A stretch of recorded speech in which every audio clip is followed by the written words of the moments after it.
que me chama a atenção aqui é o seguinte: é que Jesus, ele está vindo com os 12 discípulos até a cidade de Naim. Jesus está vindo com os discípulos e uma grande multidão até a cidade de Naim. Enquanto isso, a Bíblia diz que a viúva, ela está saindo de Naim com o seu filho, com uma grande multidão, com as cabideiras que eram pagas para chorar, um choro falso. Então veja só, a viúva, ela está saindo de dentro de Naim, ou seja, de dentro para fora, para sepultar. Jesus está vindo de fora para dentro, para dar vida. Louvado seja o nome santo do Senhor. Esse é o nosso Jesus. A interessante aqui, a viúva, ela ia passar pela porta de Naim para quê? Ela ia passar para sepultar, para enterrar. Só que o propósito de Jesus era o quê? Era passar pela porta para quê? Para ressuscitar. O tema dessa mensagem é o seguinte: nem tudo está perdido. Depois dessa simples introdução, eu tenho 20 minutos para entregar uma palavra de Deus para você. Lembra esse tema: nem tudo está perdido. Glória a Deus. A história da viúva de Naim, ela traz algumas lições para a nossa vida. O que eu aprendo com a história da viúva de Naim? Primeira coisa que eu aprendo: quando eu não tiver força para orar, quando eu não tiver força para buscar Jesus, quando eu não tiver força para clamar a Jesus, quando eu não tiver força para ir até Jesus, Jesus vai vir até mim. Jesus vai até você. Aquela viúva, ela não tinha força, mas a Bíblia diz que Jesus, ele saiu de Cafarnaum. Jesus, ele passou por Nazaré somente para socorrer aquela viúva. Outra coisa que eu aprendo: a cidade de Naim era uma pequena aldeia, um pequeno vilarejo, poucas pessoas. A Bíblia diz que Jesus, ele operou lá. Ou seja, Jesus não precisa de pregador grande para operar. Jesus não precisa de profeta grande para operar, porque ele é o profeta. Jesus não precisa de lugar grande para operar, porque quem opera é ele. Quem opera não é o homem, quem opera não é o pregador, quem faz é ele. Ei, Jesus me trouxe aqui para te dizer: ei, eu vou trabalhar no meio das coisas pequenas. Eu vou usar as coisas pequenas para confundir as grandes. Ei, eu sou Jesus que ainda trabalho na vida daquele que ninguém dá nada, na vida daquele que ninguém acredita.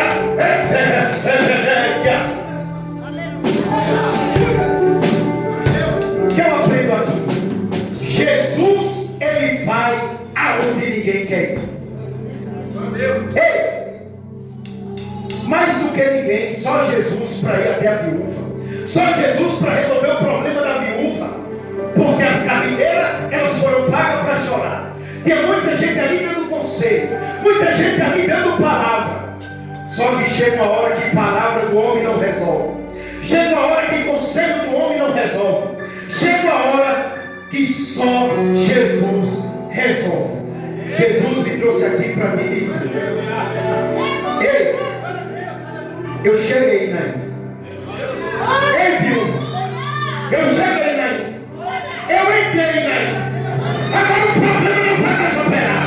Agora se Jesus chegou. Se prepare para contar o testemunho, porque quando Jesus ele chega, o negócio é diferente. Jesus chegou. Eu não falei que ele vai chegar, eu não falei que ele vai passar, eu falei que ele chegou. Eita, papai. Existiam dois tipos de multidão. A multidão, a primeira multidão, a multidão que estava com Jesus. A primeira multidão, a multidão que andava com Jesus. E a segunda multidão, a multidão que andava com a viúva. Existem dois tipos de multidão: a A multidão que anda com os vivos e a multidão que anda com os mortos. Com quem eu e você tem andado? Com quem eu e você está andando? Com quem está vivo ou com quem está morto? Eu prefiro andar com quem está vivo, porque se eu ando com quem está vivo, me inspira, serve de exemplo, serve de espelho. Agora, se eu ando com quem está morto, ele não vai passar fogo para mim, não vai passar brasa para mim, não vai passar presença para mim. Ei, anda com quem está vivo, anda com quem tem algo de Deus para te oferecer, anda com quem tem algo de Deus para te dar.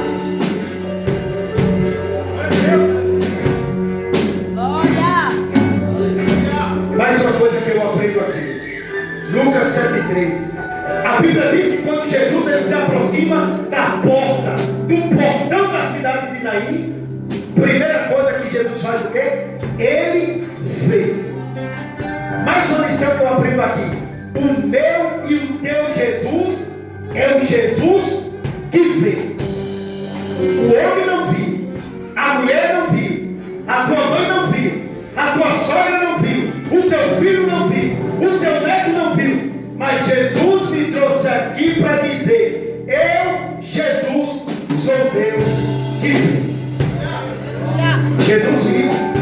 A Bíblia diz que quando ele se aproxima da porta, a primeira coisa que ele vai contemplar, Jesus, ele vê o estado daquela mulher, a situação daquela mulher, as dificuldades daquela mulher. Jesus, ele vê e ele contempla a angústia daquela mulher, o sofrimento daquela mulher. Jesus vê. Ei, Jesus, ele viu. Ah, irmão, Jesus, ele viu, e aí? Tira a tua mão e deixa ele fazer. Irmão, Jesus, ele viu, e aí? Tira a tua mão e deixa ele trabalhar. Irmão, Jesus viu, e aí? E aí que agora eu não sei o que vai acontecer, mas Jesus me trouxe aqui para dizer: nem que eu tenha que apertar igual um parafuso de oficina, mas do jeito que está, não pode ficar.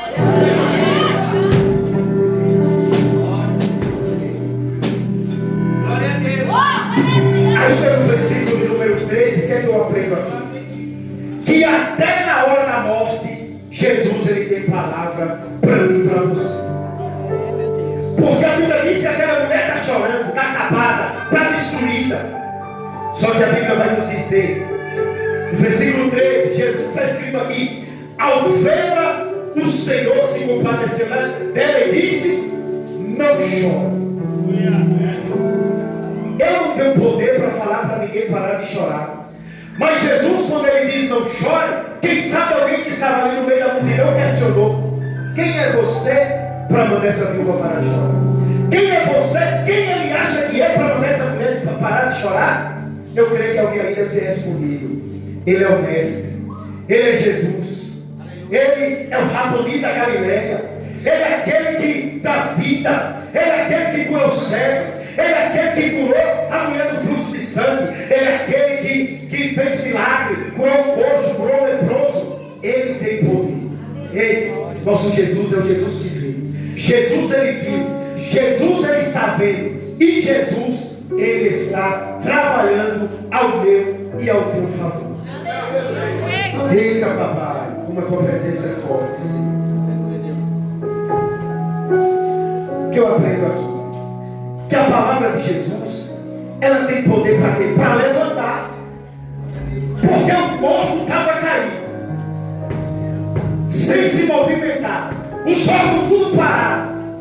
Aí Jesus, ele chega, primeira coisa, ele vai ver, ele vai examinar o cenário, ele vai examinar a situação.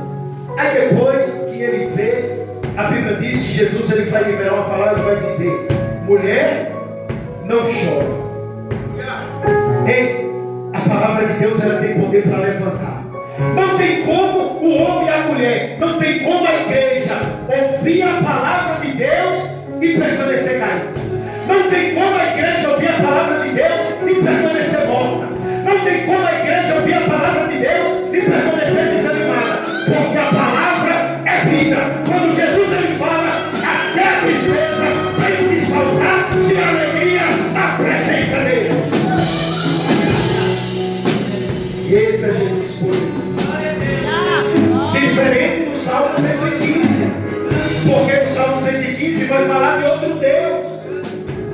que fala tem boca, mas não fala, tem olho, mas não vê. Olha a diferença para Jesus.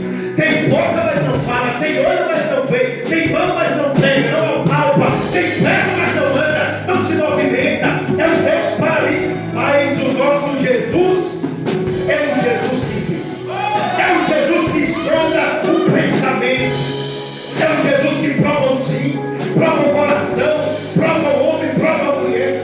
Nosso Jesus é poderoso e Ele está vendo.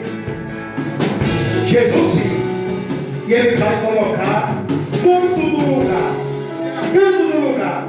Ainda que seja preciso alguém chorar ou alguém gemer, mas aí Jesus ele fala assim: você reclamou tanto, você orou tanto, você me pediu tanto, você questionou tanto, e agora que eu fiz, você vai continuar questionando ou você vai me adorar? E agora que eu resolvi, você vai continuar me adorando ou você vai questionar? Ei, não pediu para Jesus resolver? Pois Ele me trouxe aqui para te dizer: se prepare que eu cheguei, que eu vou colocar o negócio para andar. Eu vou colocar o dedo, papai. Jesus vai resolver o problema. Se assuste não, porque o negócio vai ser sério.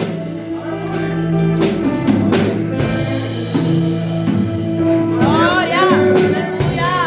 Mais uma lição que eu aprendo aqui com a história da viúva. Lucas 7,14 está escrito assim: chegando-se, tocou no caixão, e os que o estavam carregando pararam.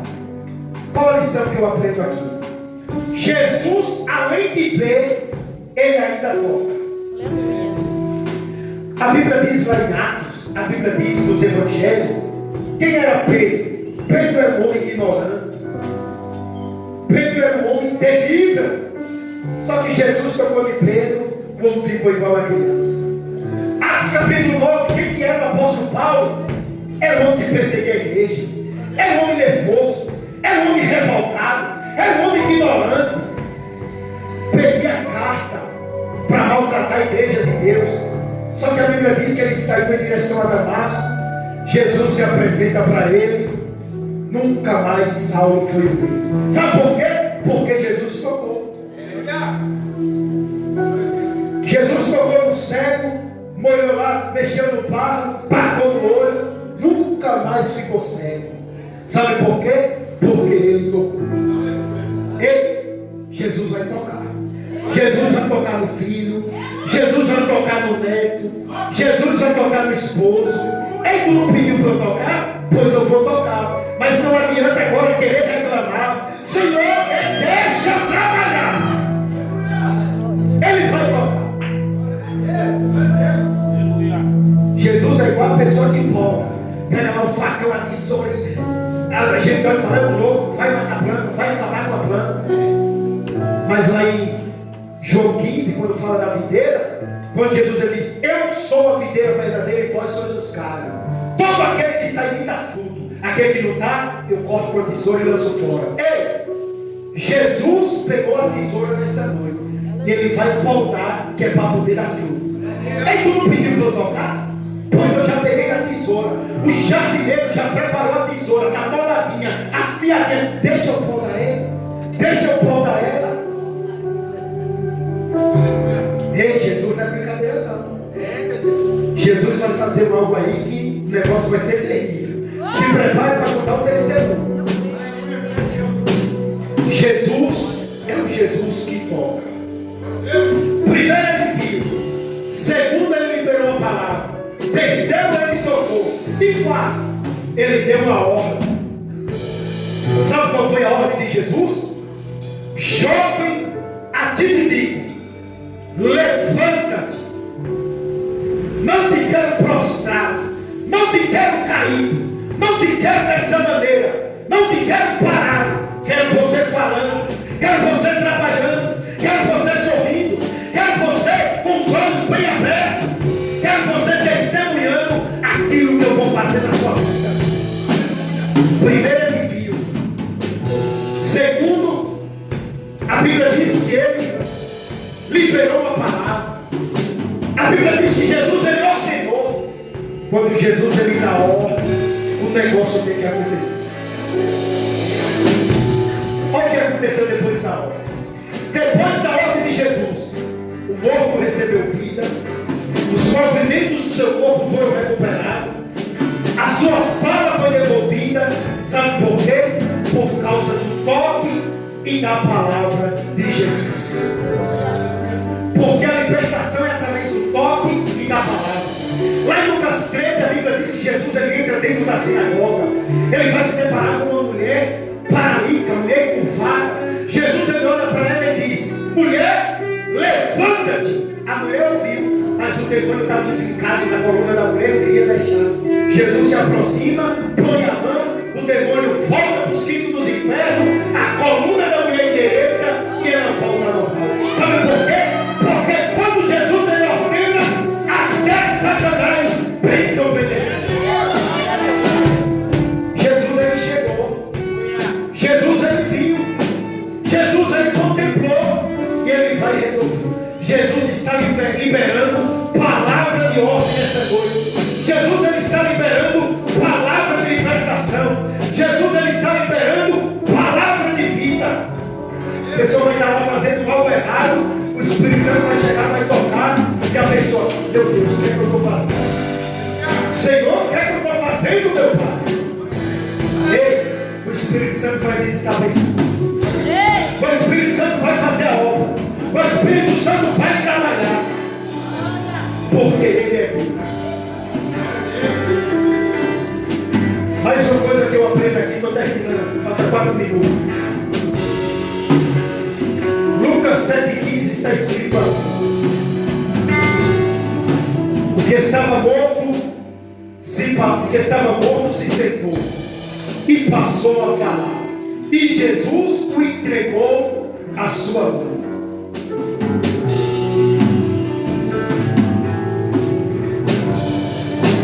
Jesus vai colocar de volta na tua mão. O que for Satanás, ele vai deixar na mão de Satanás. Mas o que for seu, Jesus me trouxe aqui nessa noite para te dizer: ei, vou colocar de volta na tua mão. Satanás levou, Satanás ciscou, a pombagira fez arruaça, mas eu vou colocar na tua mão. Quem não lembra lá de Êxodo, que foi que Deus falou para Moisés? Diga para Faraó que eu não vou deixar nem uma unha do que é do meu povo, do que é meu, nas mãos de Faraó. Ei, nada do que é meu e do que é teu vai ficar na mão do inimigo. Deus. Aleluia. E para finalizar, por que Jesus permitiu essa situação acontecer com a vida daquela viúva? Sabe por quê? Porque Deus ele tinha um propósito. Qual que era o propósito? Através da ressurreição do filho da viúva, muitas almas ele ganhou. Lá em João 11, na ressurreição de Lázaro, Jesus não ressuscitou Lázaro simplesmente para mostrar poder, não, porque Deus tinha um propósito. Através da vida dele, muitos judeus se converteram, muitas pessoas entregaram as suas vidas para Jesus. Aí a Bíblia diz que depois de tudo isso, versículo 17 para fechar, esta notícia a respeito de Jesus se espalhou por toda a Judeia e por toda aquela região, trazendo para os dias de hoje. E esta notícia se espalhou, vai se espalhar por todo o Paraíso. O teu milagre, o meu milagre vai virar notícia. O meu milagre, o teu milagre vai virar testemunho. Dia das Mães. Quantas mães que estão aqui que sorriram? Quantas mães que estão aqui que estão bem arrumadas? Só que por dentro ninguém consegue contemplar. Por dentro ninguém consegue sentir. Mas a Bíblia diz que Jesus não só viu, mas ele se compadeceu, teve misericórdia. Assim como lá em Marcos 10:25 ou Lucas 10:25, o bom samaritano, quando ele vinha passando, o homem, ele não só viu, mas ele se compadeceu. O que quer dizer se compadecer? O que quer dizer ter misericórdia? É Jesus se colocar no meu e no teu lugar. É como se o coração da viúva estivesse dentro de Jesus. É Jesus sentir o que a viúva sentiu. Ei, Jesus, ele sabe que você está triste. Jesus sabe que você está angustiado. Jesus sabe que você está desanimado. Jesus sabe que você não tem mais força. Mas ele diz: eu sou a tua força. Eu sou o teu ânimo. Eu já liberei a palavra. Porque Jesus, ele liberou a palavra, mas foi no mundo espiritual. O espírito da morte teve que sair para dar lugar ao Espírito Santo. O Espírito Santo entrou, assim como lá em Gênesis, no jardim, e o Espírito Santo operou. O Espírito Santo entrou, assim como lá no Fala, Ezequiel 37. Porque quando Deus, ele ordena, pode estar a casa bagunçada, mas Deus, ele tem poder para colocar tudo no lugar. Irmão, qual é o segredo? Fecha a boca, não coloca teu problema no WhatsApp, não posta teu problema no Facebook, não compartilha teu problema no Instagram, não fica desabafando, falando para A e para B, porque nem todo mundo está preparado para ouvir o meu e o teu problema. Aqui o pastor, aqui os pastores, ali a pastora. Esgotou meu horário, fique com essa palavra. Isso é a mente de pregador, os discípulos ali andando, e ali se perguntando, mas o que ele vai fazer lá? O que é que ele vai, por que ele vai para lá? E ali Jesus: vamos, vocês precisam adiantar o passo, vocês precisam andar, vocês precisam se apressar, porque eu preciso chegar até Naim. Louvado seja Deus. Eu não sei qual que é o teu Naim que você está passando nessa noite. Eu não sei qual que é a área da minha e da tua e da nossa vida que simboliza ou representa Naim na minha e na tua vida. Mas a boa notícia é: Jesus, nesta noite, ele vai passar por Naim. Jesus me trouxe aqui nesta noite, no altar da estrela de Davi, somente para lhe dizer que ele está passando por Naim. Louvado seja Deus. A palavra Naim, em hebraico, significa o seguinte: agradável, amável, ou então pastos verdejantes. E aí a história, ela vai nos dizer o seguinte, vai falar a respeito de uma viúva, uma mulher que perdeu seu esposo, só que mesmo sendo viúva, até então, ela superou a morte do seu esposo, estava tudo bem, estava levando a sua vida, até porque ela ainda tinha o seu filho que ajudava, o seu filho que batalhava, o seu filho que estava ali a todo tempo para lhe ajudar naquilo que fosse preciso. Só que a Bíblia vai nos dizer que chega um momento em que aquela viúva, ela agora vai ter mais uma perda. Ou seja, como se não bastasse ser viúva do seu esposo, do seu marido, agora ela também vai perder o seu único filho que tem. E agora eu vejo uma mulher que está dentro de casa, sofrendo, chorando, angustiada, questionando, reclamando. E eu estava em casa meditando, por alguns minutos eu pensei, eu imagino que aquela mulher, antes de Jesus chegar, enquanto Jesus estava vindo, ali passando por Nazaré, saindo de Cafarnaum, saindo ali da casa de Jairo, indo em direção à casa daquela viúva, eu imagino que ela ali dentro da sua casa, ela começou a questionar: Senhor, por quê? Senhor, não basta o meu esposo que o Senhor levou? Senhor, eu não vou aguentar, porque o meu filho, eu preciso dele. Senhor, como que eu vou conseguir levar minha vida sem o meu filho? Porque o Senhor levou meu esposo, mas o meu filho estando presente, eu posso contar com ele para me ajudar nos afazeres de casa. Eu posso contar com ele, mas Senhor, por que que o Senhor levou o meu filho? Eu digo que é muito raro, chega a ser impossível uma mãe perder o seu filho e ela não murmurar. Chega a ser impossível uma mãe perder o seu ente querido, o seu esposo, perder o seu filho e não questionar. Mas existem mulheres de fé, louvado seja Deus. E aí a palavra do Senhor, ela vai nos dizer o quê? Que Jesus direção à aldeia de Naim. Estou sentindo a presença de Deus nesse altar. A aldeia de Naim, a cidade de Naim, ela não é que nem Jerusalém, que tem 12 portas. A cidade de Naim, ela tinha apenas uma porta. E a cidade de Naim tinha apenas um caminho, era uma subida que dava acesso até esse lugar.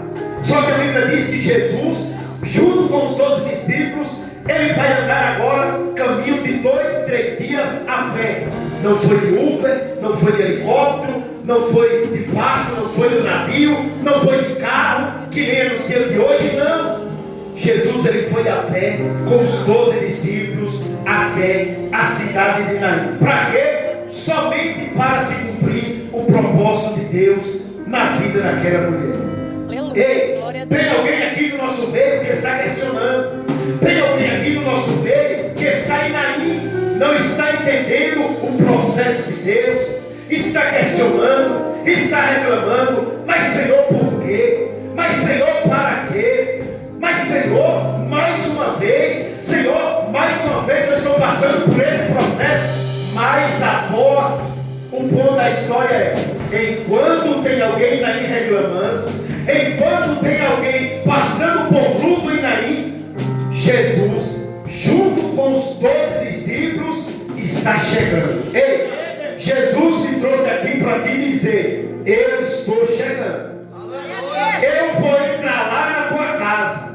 Eu vou ficar diante da porta da tua casa. E o que estiver fora do lugar, eu vou colocar no lugar. Ei, Jesus está chegando. Organize a casa, prepare a casa, se prepare, porque não é qualquer um que está indo até a tua casa. Jesus